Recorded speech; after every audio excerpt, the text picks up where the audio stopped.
Okay, so I was watching one of NoFear's most recent runs, 252 Fort and 424 Blind with Divine. It's right there in the top left. And I was thinking, I couldn't stop myself from thinking that, well, NoFear did make actually a couple of movement mistakes throughout this run. And although they are very minor movement mistakes, they are still they're still accountable, and it still shows that, well, we as humans haven't necessarily reached the limit yet, which is very cool, is a very good idea for me to think, because, like, a common perception is that, well, we have, like, started to reach the limit and we can't really get that much faster, but I believe that a sub 6 run is for sure possible. I mean, just in this one only can be for sure sub 6 potential if he gets a better fort split and better bastion split with better spawn. All of that can easily make this sub 6 potential, and there's also just the movement and everything. I believe that a sub 6 will happen at some point in MCSR, but to prove that, I'm just going to show you this run right here. So yeah.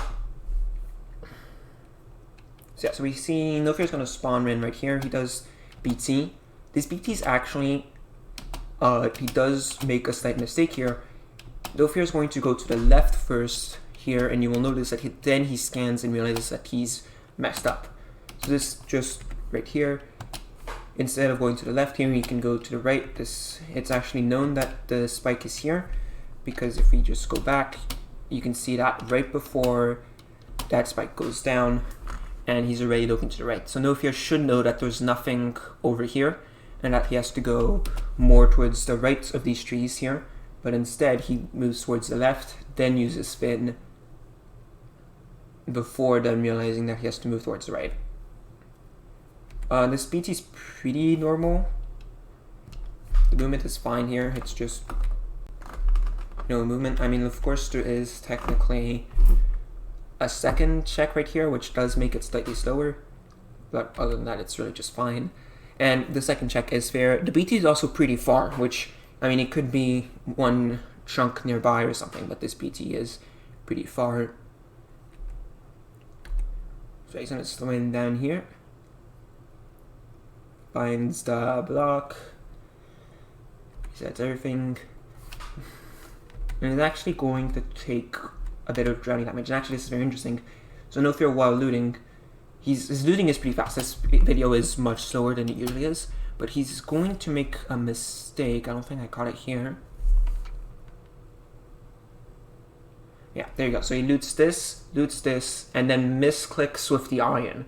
And you can see that not only does that actually gives him a slight second of hesitation right here, you can notice. And then he notices, oh wait, I'll just do the rest, and then he goes for the iron again. NoFear is also going to take a bit of like drowning damage here, which potentially could have been avoided with a higher BT, and also just not swimming underwater going into it. And of course, a BT like on the surface could also potentially be possible in this, but this is really just looking at, well, how this scene in particular, what NoFear does. And NoFear just swims up here. He does slightly hit it, but this is fine. He's slightly organizing his inventory. There's nothing really here to watch. The crafting is really good in general. There's really nothing we can really talk about here. Although he does make a mistake with his bucket here. So this is slightly downtime. He's gonna make this, and then he's got an extra iron ingot there, so he's forced to take that out before going for the flint and steel. And also, if I remember correctly, he will hesitate right here. Like, he thinks, and then he hesitates, and now he's crafting the iron door. So, all things that, of course, are very nitpicky, but it's these like slight seconds that make the difference. So, yeah. And he's going to make shears too. He could have made those while crafting his bucket, which of course would have also improved his speed.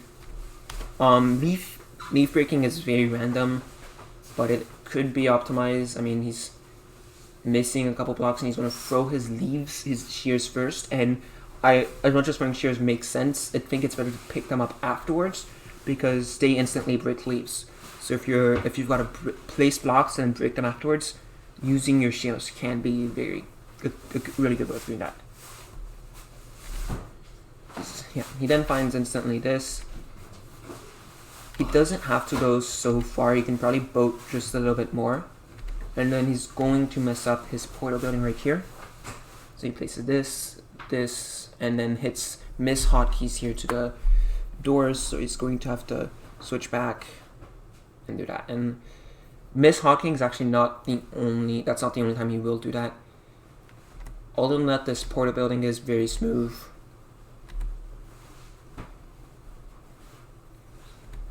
Here he's just in, collects everything, and then this is the nether is where it starts getting pretty bad. Where the mistake starts being amplified. So he's gonna E-ray to find the bastion. He finds it pretty quickly, and then right here, he goes here and he starts moving towards the right, which makes sense, right? Because he seems to have terrain over here in this direction, west, and he knows that's technically the fastest route. But if you just have a quick look right now, this is a ravine, and NoFear just really shouldn't be going here. But instead, he's going to make one jump, looks around, and then commits a third jump before realizing, hey, this terrain isn't good, and now he turns around.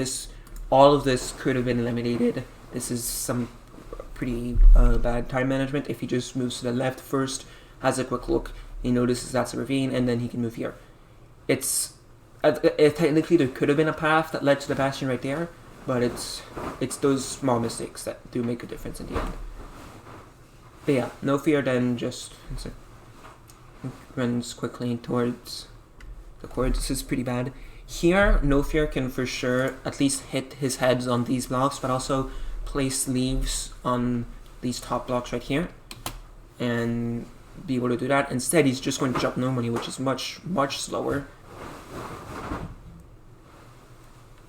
He can also eat right now. He took damage so far really due to drowning. So if he hadn't drowned at the beginning, his hunger bar really wouldn't be that low already.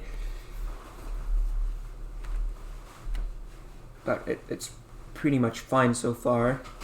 NoFear's just going to keep on running. He uses Fin, wide macro, and he's going to spot everything. This is fine.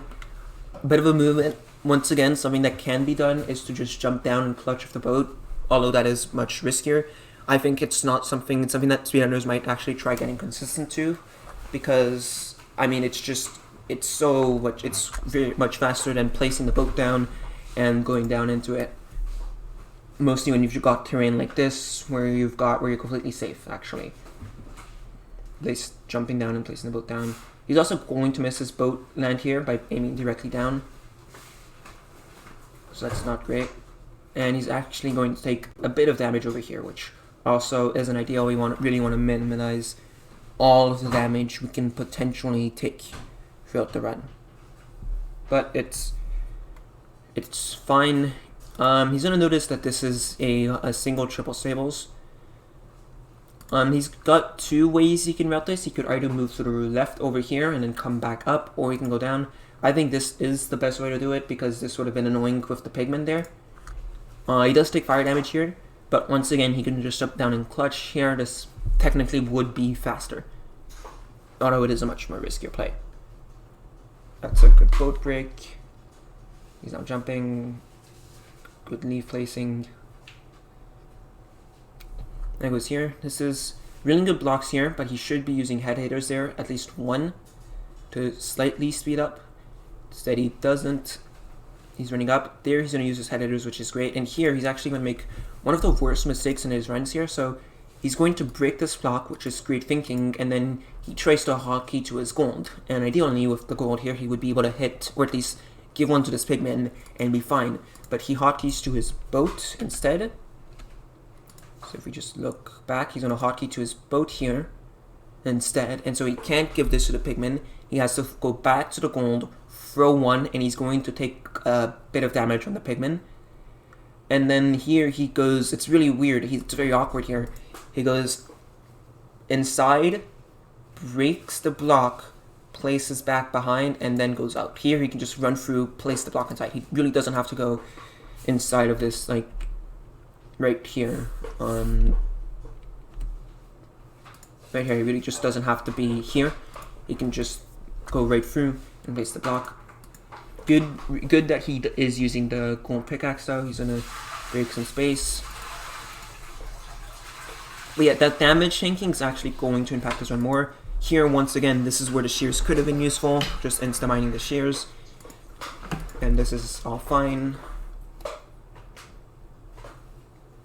His breaking is actually really clean here. He's switching back to his golden pickaxe. Breaks the top block, breaks this. This, once again, could have been shears potentially. Places. And then this is all really just clean. This is actually a really nice play that I really like, that I haven't really seen that many top runners do. Therefore, he's going to middle click to this block of gold here, so that afterwards, when he goes into his inventory right here, he just has to hotkey, and he's got the gold instantly up there. That's much faster, of course, than going through your inventory. That's not what I wanted to do.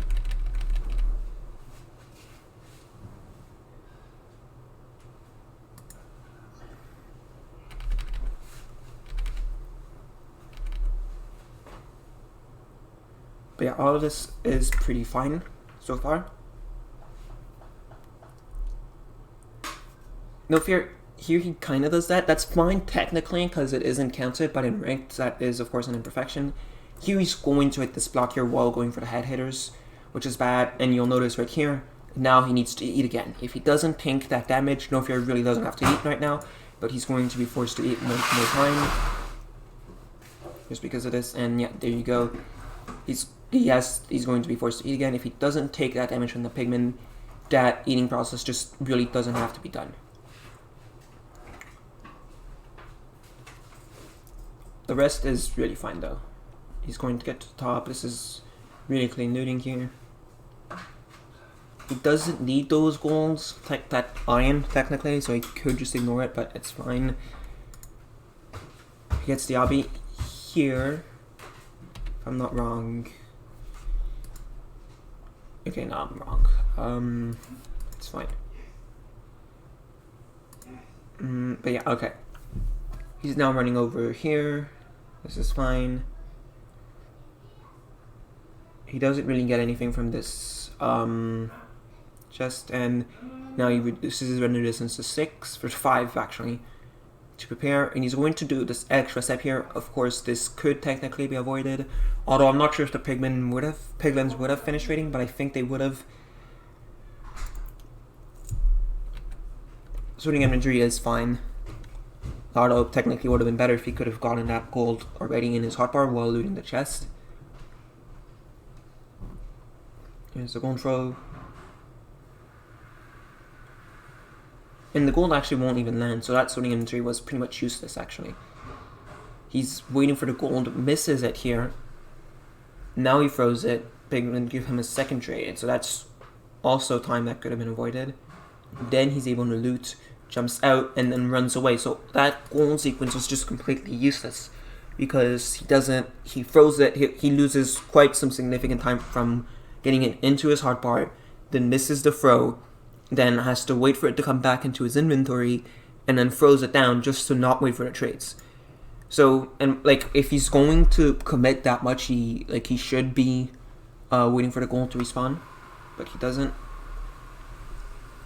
This movement is pretty fine. Here he does, here 2 blocks placed on this block right here would allow him to then just run up to the bastion, but instead he misses. He's going to go here, and he's going to have a bit of this awkward thing here. He has to jump, and then can start going up onto this fortress here. This part is really fine here. He's gonna run, this is good. He can, of course, be using more head hitters over here to make his runs faster. And right here, he's actually going to mess up. He sees that place is in his field of view, but NoFear goes back, goes for a double take, and then another double take before going up, and then he's actually going to place 2 blocks here instead of placing 1 here, which would have blocked the pigman from getting to him. And what that means is that now he's done that. And then he also is going to take fireball damage right here, and the pigman shoots him. So that's just 3 hearts, 4 hearts of damage that he's going to take. There's the 5th one, and that's just all going to be healed. He then is able to send the fire res here, but the pigman is there, and I believe the pigman shoots him one more time, unless they miss. Not sure. Not they miss. But it's still what, 4.5 hearts of damage, which is quite a lot here to take. But yeah, now he's trying to look for a spawner. He's going to do that. He sees here there's a blaze deer, which he potentially could have gone for, but I like the play though to run straight. I think it's just more of a consistent play here, mostly now that he has his render distance up. So nice jump here, and then he's going to notice it right here. This is really when you can know, and it's kind of slow, but it's fast enough, and there's human reaction time also involved here. This is 0.1 seconds, so this is fine overall. This blaze fight is alright, although he could technically be overlapping crafting while he waits for his axe to cool off, but he doesn't actually have he doesn't have anything. This pigman could technically not be aggro at him if he has armor. I think armor might have spawned in the Bastion. I'm not quite sure how that went. But yeah, no, this pigman doesn't have to be aggro at him. He's going to take an extra second here to kill him while he could be crafting or organizing his inventory, which would have been better to overlap. This is the other kill. He's trying to look around, trying to see if he finds another spawner, and then he's going to find it. He's going to see it there. There's actually a really good find here for him to react. But here he's going to eat, and this, technically, all of this eating process, the first one and the second one, could have been avoided if he hadn't taken that damage. Because then he only has to eat once, and that saves him an extra piece of cod. So far, NoFear could have probably gone the run while eating 1 or 2 pieces of cod, but now he's eaten 4 here to heal up. So a bit of slower time management. He's going to see it there. He's going to send the pearl.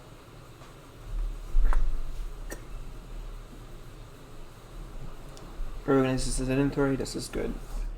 That technically could have been done slightly earlier. Slightly misses the pearl here, which is a bit of annoying here. If he lands just on the block further afterwards, like just right here. If he lands right over here, he can just run straight.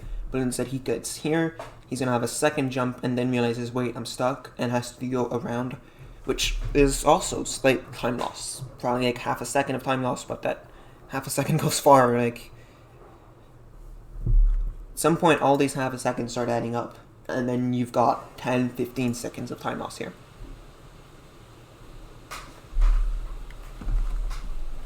But yeah, this base stunning also is fine. He doesn't have any pigments to deal with here, which is really nice.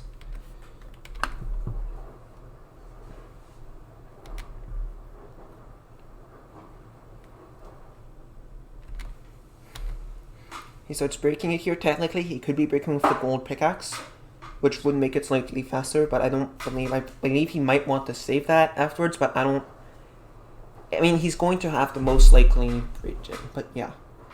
Here he's going to send his pearl, I believe. Yeah, it's for the, it's in a pearl hang right here.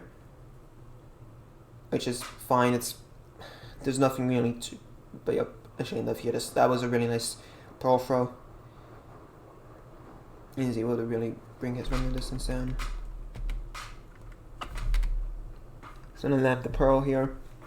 He has eaten 1 piece of cod, which technically isn't ideal, but here he needs to heal up to make it further, and he's already got 3 pieces of cod for the remainder of the run. If he spawns in the stronghold, he should be fine. He probably won't have to death reset, but it would have been more safe if he had gotten the if he still had like 2 pieces of cod, of course. Like if he still had 2 pieces of cod, he just eats there, and now he's still got all 2 pieces of salmon. Now he's got, is that salmon or cod? I don't know. Well, the whitefish, he still had 2, so now he's got all 4 of his redfish remaining whilst doing this. which just makes sure now he knows, hey, I don't have to worry about that. Like, purling damage is the main damage source, should be the main damage source in speedruns.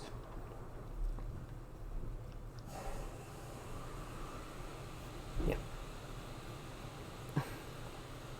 Here's this. He's going to slightly misplace actually one of his pieces of obsidian, which will take him to break. And then he could have, this is for sure something he could have broken with the gold pickaxe, which would have been instantaneous. He actually misses his hotkey to the boat.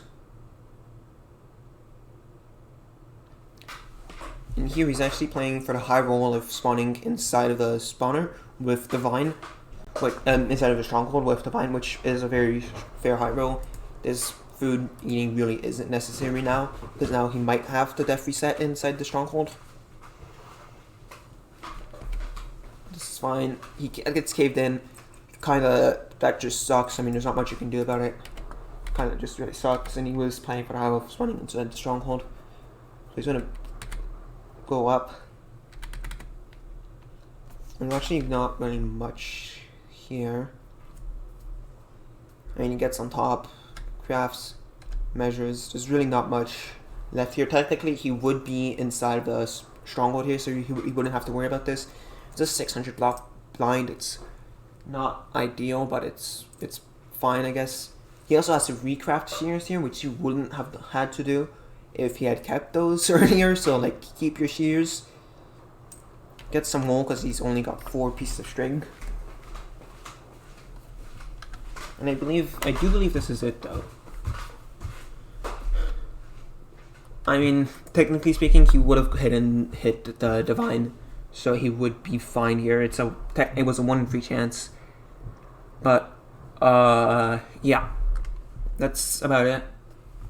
Thanks for watching, and yeah, I mean, I will never say that I'm, like, better than NoFear in any shape or form. Like, I don't think, if I had this seed, if I roll this seed, I don't think I even get a sub 20. Like, it's NoFear's an incredibly skilled runner, and I'm not trying to say that he's a bad runner. I'm mostly trying to say that there are still parts of games within top runners that can be improved, and that, like, we're not at human limit yet. We can still improve our play, and if we do manage to improve our play, that's how we're going to get slightly better times. All of this easily, I believe, could have led to a sub 5. All of this could have led to potentially a sub 430 Divine Blind, which, assuming it is, oh no, it's sub 24 blind. Well, sub 4 blind. Yeah, I mean, technically it's a 2 to 52 fortress enter, and the last world records have had sub 1 fortresses. And I mean, if you just combine all of that, I mean, this very quickly, if you take a sub 1 fortress, which gets you to 352, and an extra like 10 to 15 seconds, will be 10. That now you've got a 342 blind with Divine, a 345 perhaps stronghold or strong room, and I mean just in a 345 portal room, which is, I mean, that's sub 5 pace. I mean, this run could have been incredible. It wasn't, unfortunately, but it's kind of crazy to think that there are still improvements that can be done on our play. But yeah.